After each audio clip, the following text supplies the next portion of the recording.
যখন তুমি নিজের রক্তের মানুষের দ্বারা কষ্ট পাবে, তখন তুমি একবার নবী ইউসুফ আলাইহিস সালামের কথা মনে করো।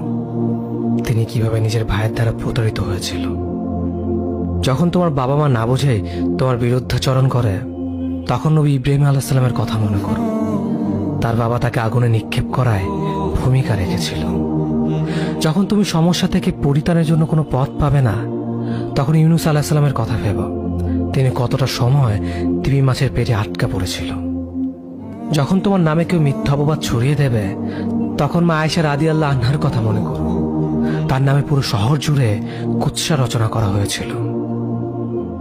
যখন তুমি অসুস্থ ব্যথার যন্ত্রণায় কাতরাতে থাকো, তখন নবী আইয়ুব আলাইহিস সালামের কথা ভেবো। তিনি ভয়ঙ্কর এক ভাইরাসজনিত রোগে আক্রান্ত হয়ে তোমার থেকে বেশি কষ্ট পেয়েছিল। যখন তুমি দিনের কোনো বিধান নীতিতে যুক্তি খুঁজে পাও না, তখন নবী নূহ আলাইহিস সালামের কথা ভেবো।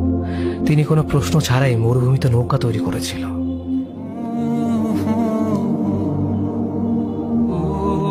যখন তুমি আত্মীয়স্বজন, পরিবার, বন্ধু বান্ধবের কাছে হাসির পাত্রে পরিণত হও, তখন তুমি শেষ নবী হযরত মুহাম্মদ সাল্লাল্লাহু আলাইহি ওয়াসাল্লামের কথা ভেবো।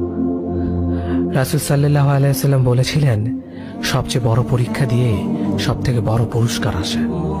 যখন আল্লাহ কাউকে ভালোবাসেন, তখন তাকে পরীক্ষা করেন, এবং যে এই পরীক্ষাগুলো মেনে নেয়, সে আল্লাহর সন্তুষ্টি অর্জন করে।